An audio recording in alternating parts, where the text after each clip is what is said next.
It's almost impossible to get a geography paper that doesn't use the word distribution in one of the questions. So therefore, we need to learn what that word means. And the easiest way to think about it is by having a jam sandwich. So if I was to present you, there's your jam sandwich, lovely, you'd probably give me a bit of an odd look. If we think about the distribution of the jam on this piece of bread, you can see that it is not evenly distributed. So that's one of the easiest first ways we can get a mark is the distribution even or uneven? And the world is uneven. If it was even, we wouldn't really study geography, everything would be the same and it would be pretty boring. So if we were to describe the distribution of this jam on my piece of bread, you would say that maybe it's on the top half, or if we turn that into geography terminology, we might have a little compass rose and we'd say that it's distributed in the northern part of the piece of bread. We might have a line across here and say that it's north of the equator, or maybe this is a different country. There might be, along with this jam in the top piece of the bread, there might be a little bit there. So we might talk about where it is in the top piece of the bread, but also mention there's some in the bottom left corner, or again using compass terms, in the southwest. But I don't know about you guys, I prefer my jam evenly distributed. Cheers.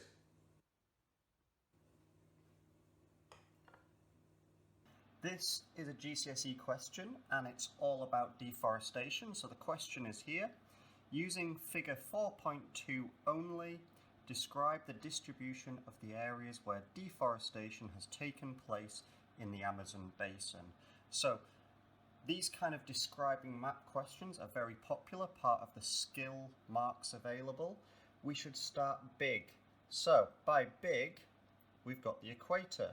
They've put that there for a reason, giving us a clue. So we can notice that most of the deforestation shown by this shaded kind of grey, dark grey area is south of the equator. That gets us 1 mark.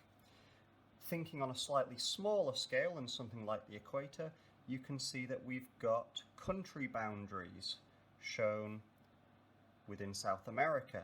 So again, we can notice that most of the deforestation has happened within the country of Brazil. That gets us a mark.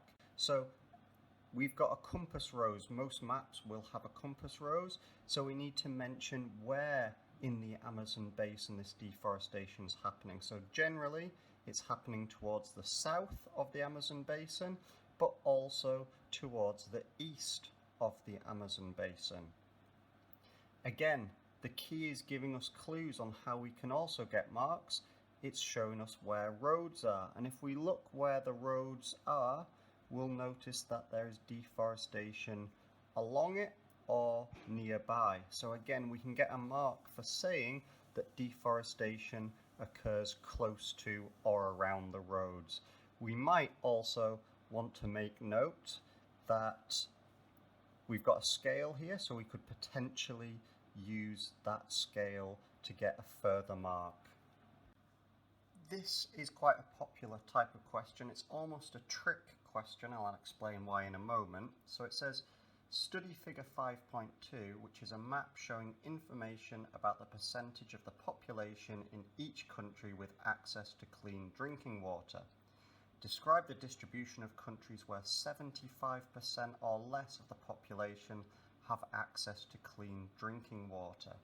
So we want to avoid the countries that are shaded with the dark colour and the slightly less dark grey here. That's where we could trip up. That's why I said it's a bit of a trick question, where people might talk about all of the different colours representing the different percentages. So we only care about the very light grey and the dotted area. So again, if we're thinking from a big to a small scale, we'll notice that they've helped us out by putting these lines on here, the equator, and more importantly, the Tropic of Cancer and Tropic of Capricorn. And we can notice that most of the countries with less access to clean water, 75% or less, are between the tropics. That gets us a mark.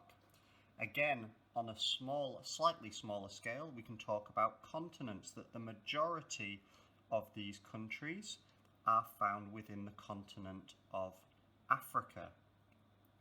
So we've got 2 marks already. We could also maybe mention that some of these countries are found in other continents. So we've got Africa, we've got some in Asia, and some in Australasia. Again, that's how we can get an additional mark. There will also be marks available if we mention a specific country. We could, and this is where they're not expecting you to know every single country, but if you know region, so you could mention Central Asia, could get you a mark. Something like Papua New Guinea could also get you an additional mark. This is an A-level question, so it's going to be a little bit harder to get full marks. It's a 4-mark question, and the question states, describe the pattern of marine processes shown in figure 4.1.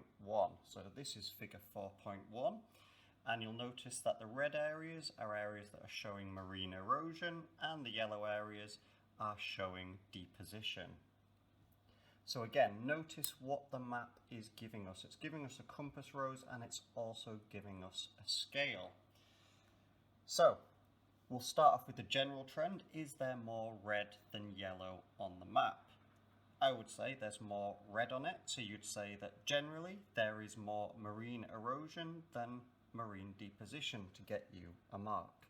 We then need to break that down and say that, for example, the pattern is inconsistent, or it fluctuates, or the pattern is uneven.